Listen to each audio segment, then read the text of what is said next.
something to say, there's something to say.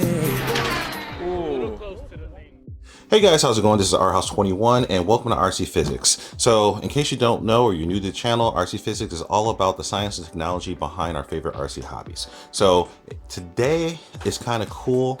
I've been doing a lot of unboxing videos on the channel lately and we got to keep up that tradition. This is the tail end of holiday season and Santa was good to me. Well, that's not really true. I was good to myself in Santa's stead. So this is a fun video because I have been amassing more and more RC airplanes lately, and I have a goal, and that's to be able to have a small fleet of airplanes that I can just throw in the car and just stop at a baseball park, just stop at some open clearing on the way home and just fly a couple battery packs, relieve some of the stress of the day without having a whole lot of drama, because I've got a number of larger planes. Now, when I say larger, it's not large in the same context as a lot of people flying the giant scale RCs and that kind of thing. But I've got some planes with 1.5, 1.1, 1.6 meter wingspan. So they're not small planes.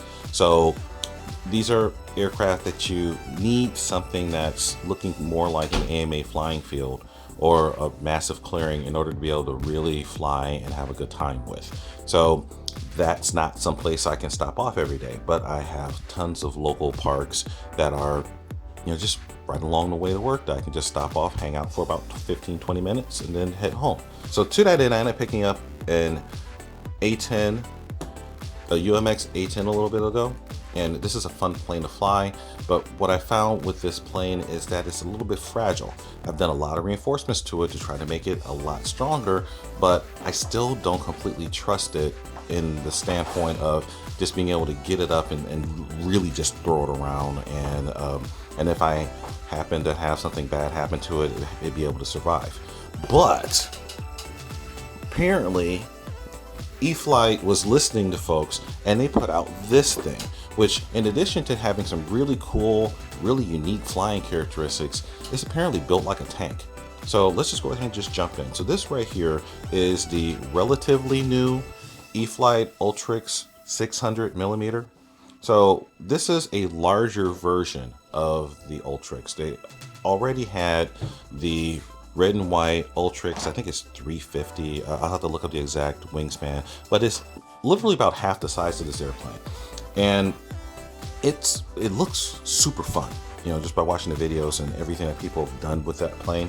So I thought about getting one of those when I was debating about buying this thing, but I didn't like the fact that I had to have a very unique one cell battery to fly the plane.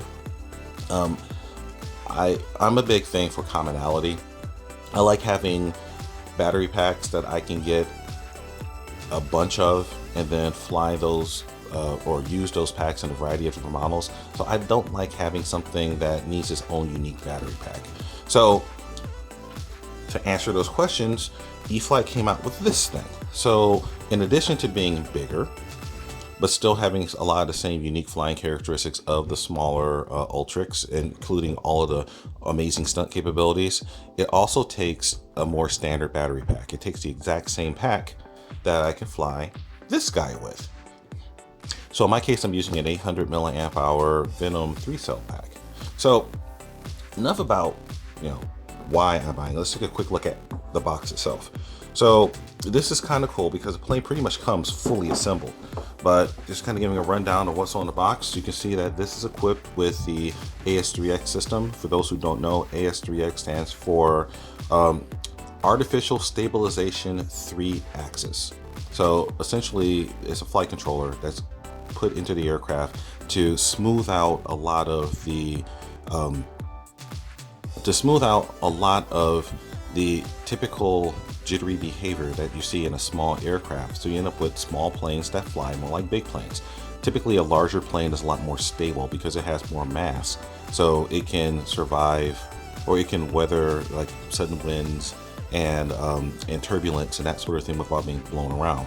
This uses the onboard flight computer to basically just damp all that out, so you don't see it on the ground. So you just have a nice, well-behaved airplane that is a lot of fun. But in addition, you also have Safe Select.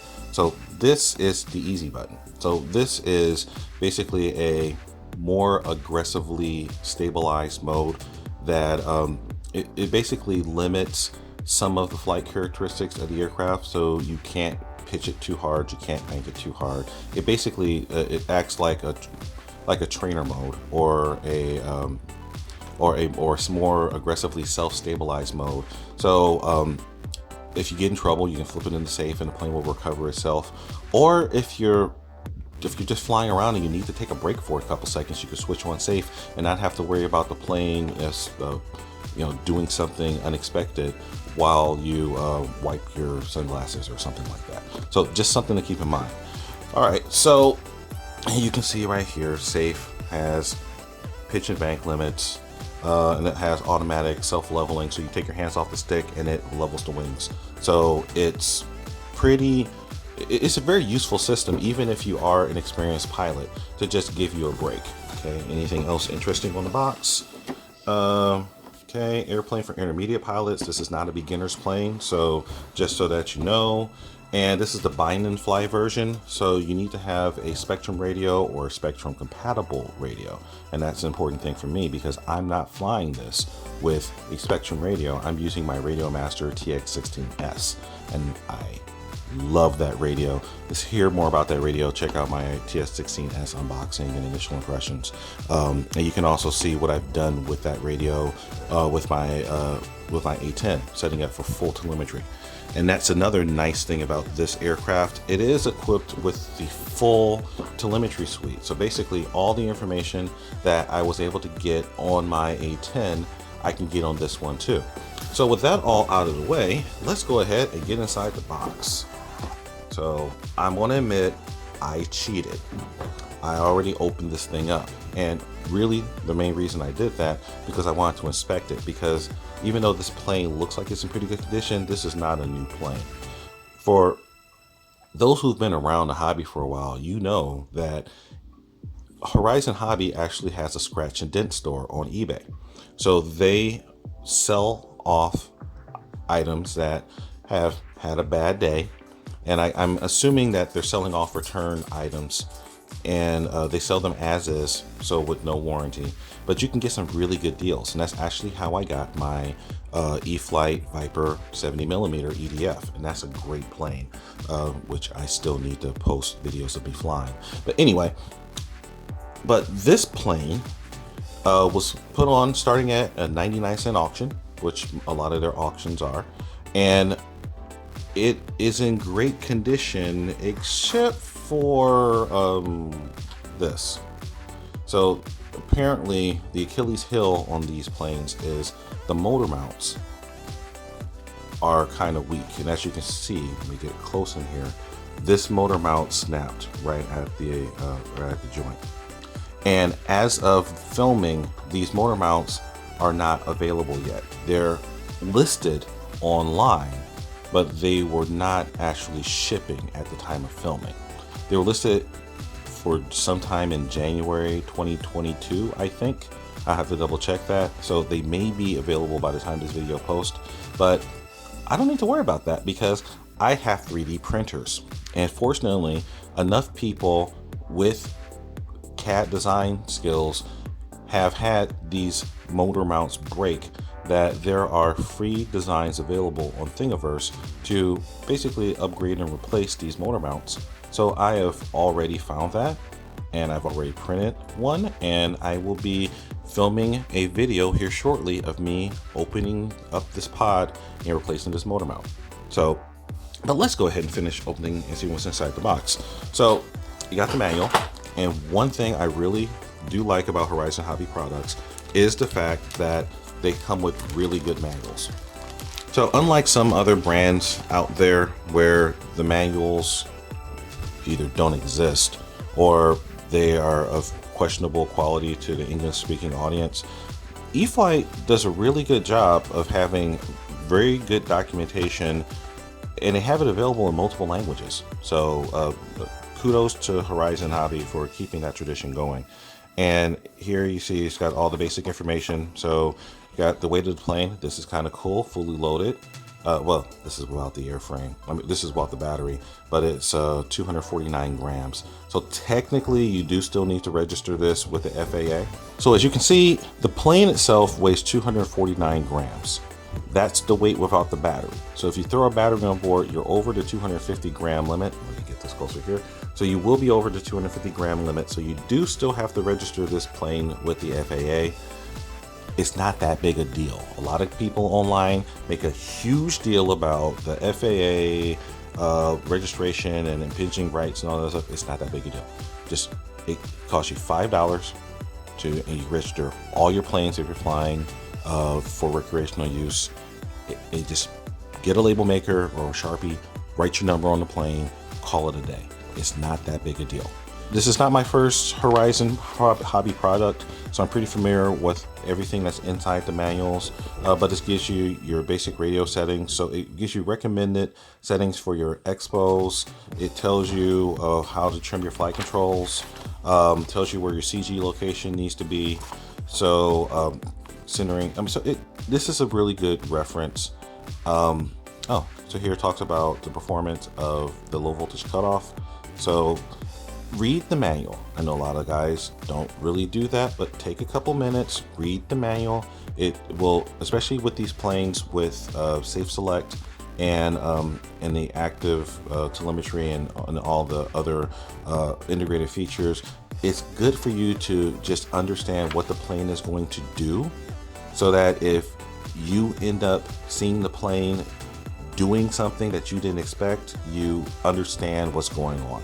Other cool things to plane, you can see from the diagram here, the plane also has an optional LED light kit. I actually picked up the light kit from my local hobby shop, but the thing is so small, it must have slipped out of my pocket. I can't find the stupid thing, so I'm gonna have to buy another one. They're about $35. So that kind of sucked that $35 is just sitting in a parking lot somewhere probably, but you know, it comes to the territory.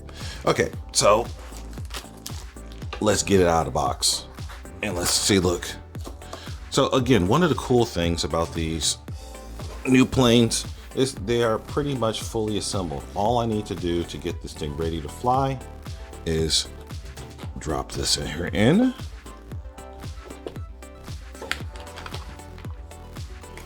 get this one in, and I didn't push it all the way down yet. There we go. Here and here, and bam, it's done. The plane is fully ready to fly. So just looking over it, we've got two of the Horizon Hobby small servos, and they have this cool little plastic cover over them to keep things from getting into the mechanism for the servo. So that's kind of cool, but it still has a little hole in the front for cooling the air. All right, now you can see it's got these two little wheels that are integrated into the airframe. That's because the landing gear for this airplane is just over here. You've got this little, let's see if I can get this off. There we go. So you've just got this little guy here that just stick down into the hole, and you need to see which way it goes. I'm going to assume it tilts back. Let's check the manual, since I have a manual. Okay. Yep, so it tilts backwards. So, bam, this plane is now fully assembled. So the landing gear is optional. You can use it or you can decide not to use it.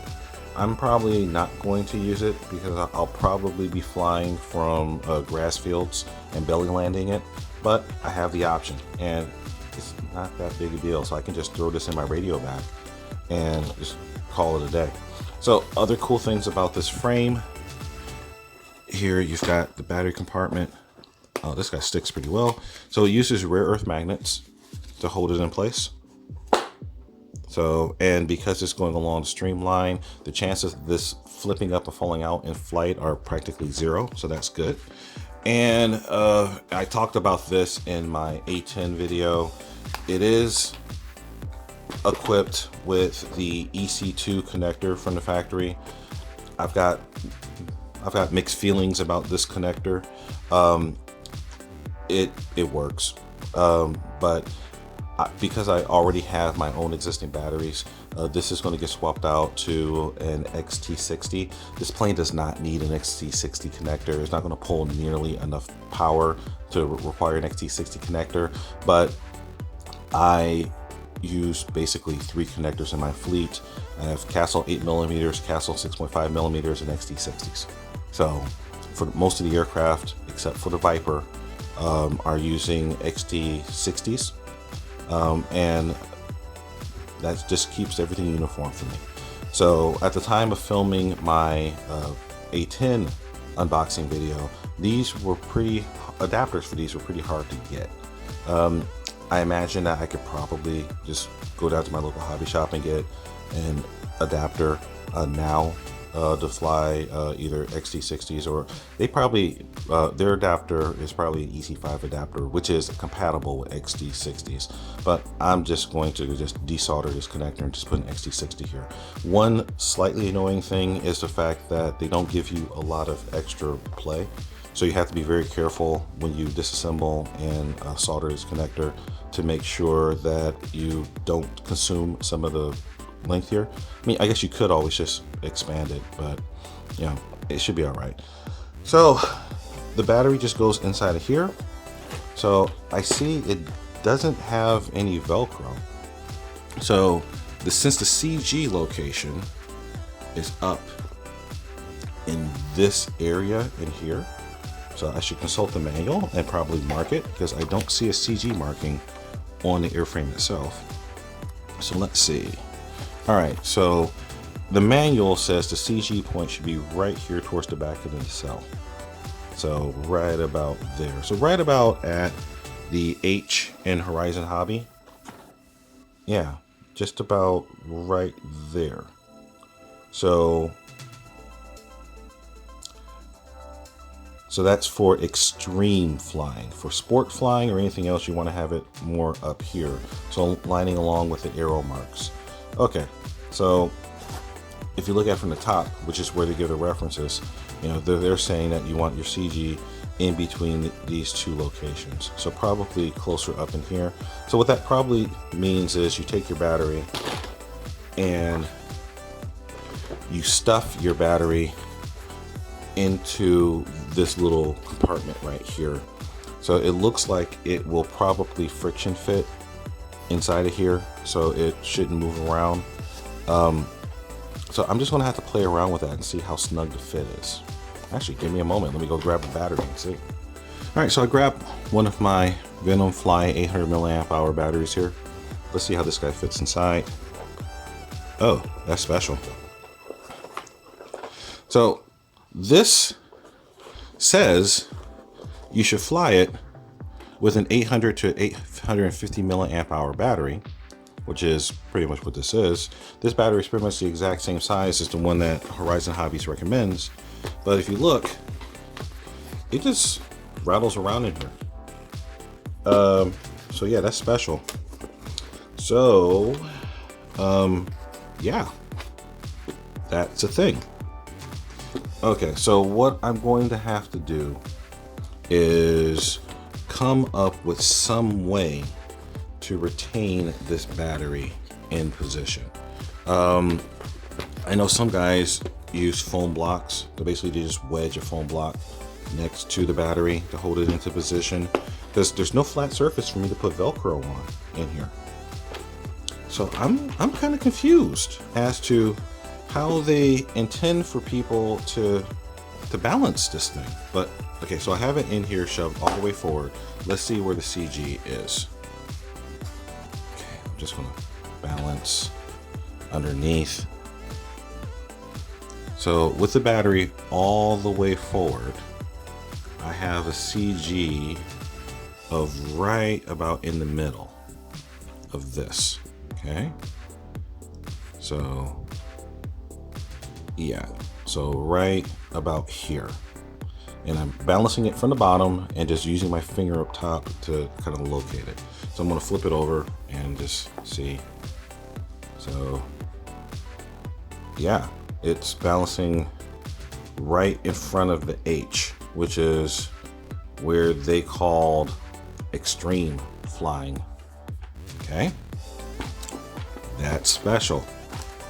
So what that means is, unless you do something kind of unique, there's really no way to get, well, let me think.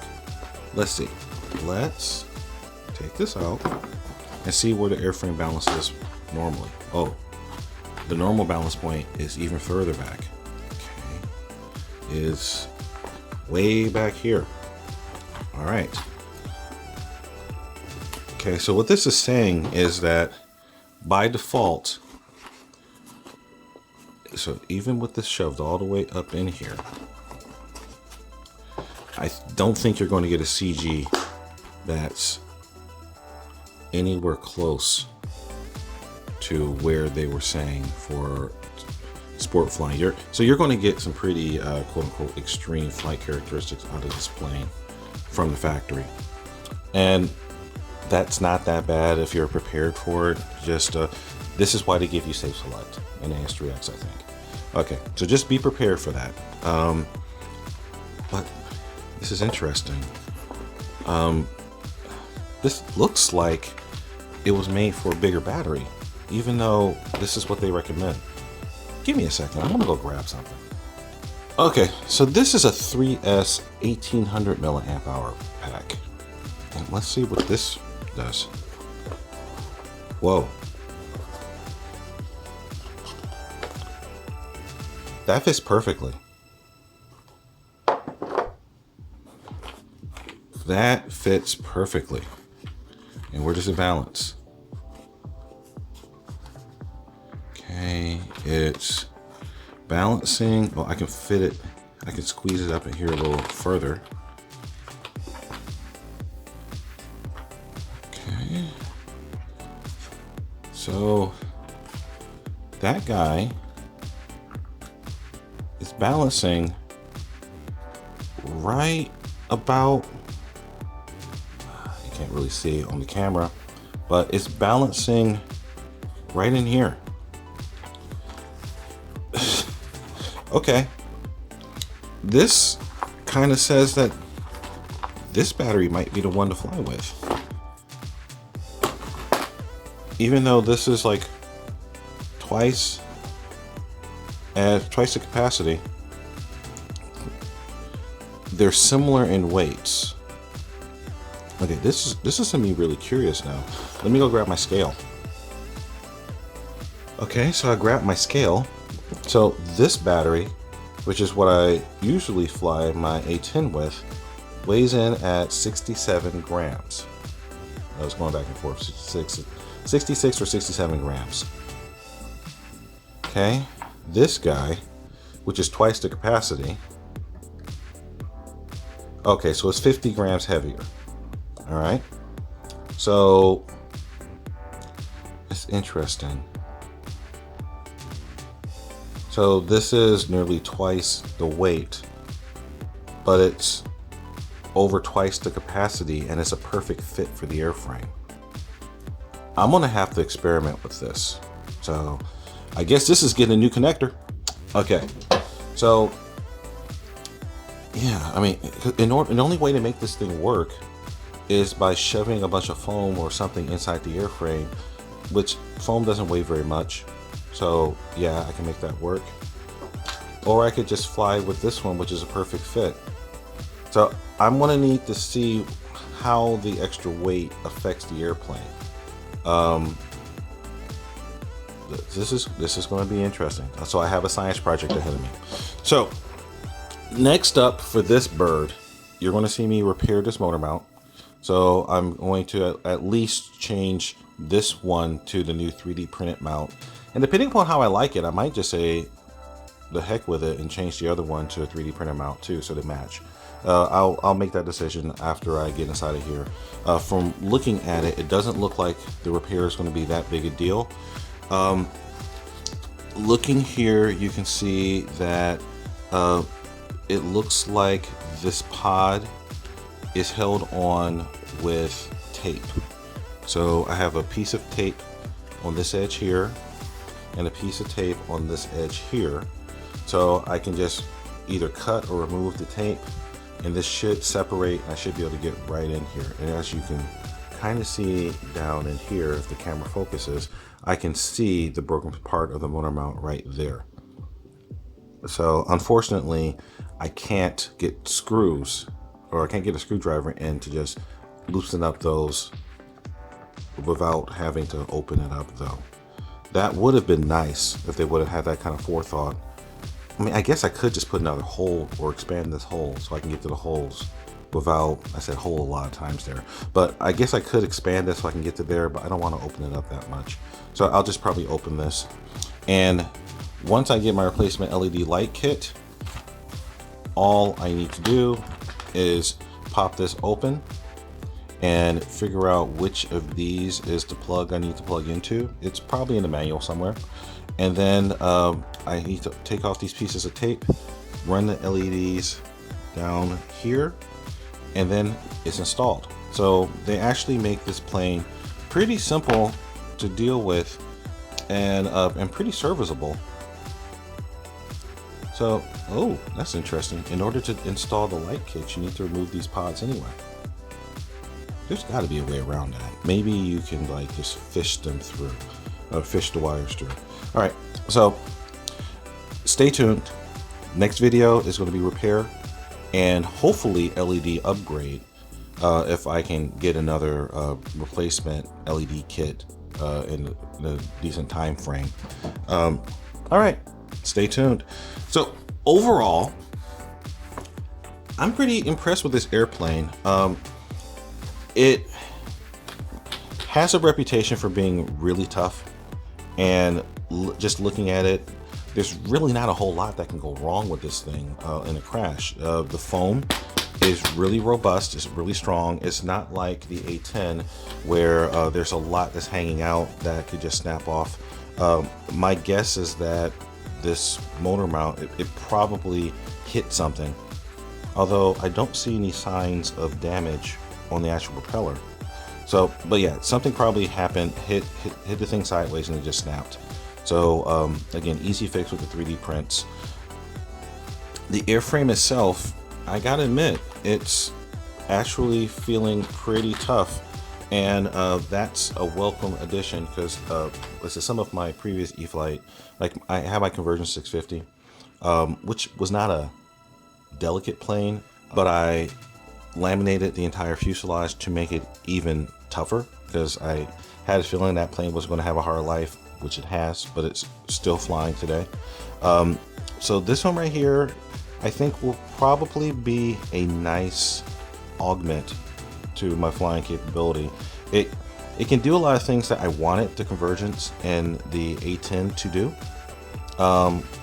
One of the awesome things about it being so light is that you can fly it really slow and really controlled in a lot of places. And that may be a reason not to fly this larger battery, because I mean, heck, this battery weighs, you know, half as much as the rest of the airframe. So power to weight ratio with this big battery might be an issue. It might make it fly faster, which just will limit where you can fly it. Keeping with a light battery like this, you know, the plane, it's got so much wing area that it just makes the plane nice and floaty to give it good controlled aerodynamic properties, and let you just do crazy stunts and stuff like that with it. So I'm looking forward to getting it in the air and seeing what this thing can really do. All right, guys, this is long enough. Stay tuned. Next video, repair. Following that, LEDs and maiden flight. All right, guys. Our House 21 sign out. Remember mantra, fly, fix, fly. Don't forget to check me out on Facebook, Instagram, House Creations fan page, Rhythm RC Lifestyle page. I'm all over the place. You guys know where to find me. Stay tuned. Lots of cool content coming up. Our House 21 signing out. Peace.